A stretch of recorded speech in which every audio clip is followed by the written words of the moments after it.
6 years after rioting erupted at Broadwater Farm, police have the task of tracking down as many as 15 people responsible for killing PC Blakelock.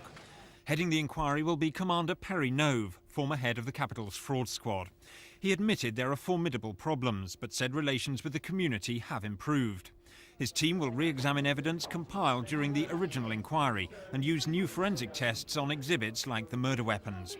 He said the so-called Tottenham Three may be interviewed again. I shall eventually interview anyone and everyone who I think can throw any light on what happened on that night. I will have to do that within the constraints of the law. If that includes people of whatever category who have already been seen, then that is what I would set out to do.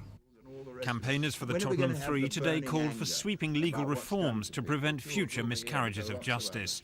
In Parliament, the government announced that in future all evidence will be tape recorded. That we will be laying tomorrow, Mr. Speaker, in order to ensure that there will be the compulsory taking of evidence in all indictable offences in police stations by tape recording.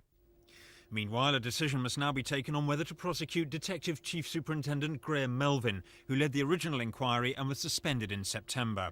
The lawyer representing Mark Braithwaite, who was cleared today, called for an immediate decision. They managed to charge Mark Braithwaite within 3 days of him being interviewed. There's absolutely no reason why they shouldn't charge Detective Chief Superintendent Melvin in exactly the same timescale. They've got all the evidence. I've seen it. It was taken weeks ago, and there's absolutely no reason whatsoever to delay.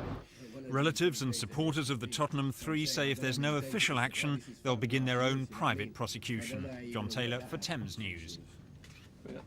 The thing is, the police knew...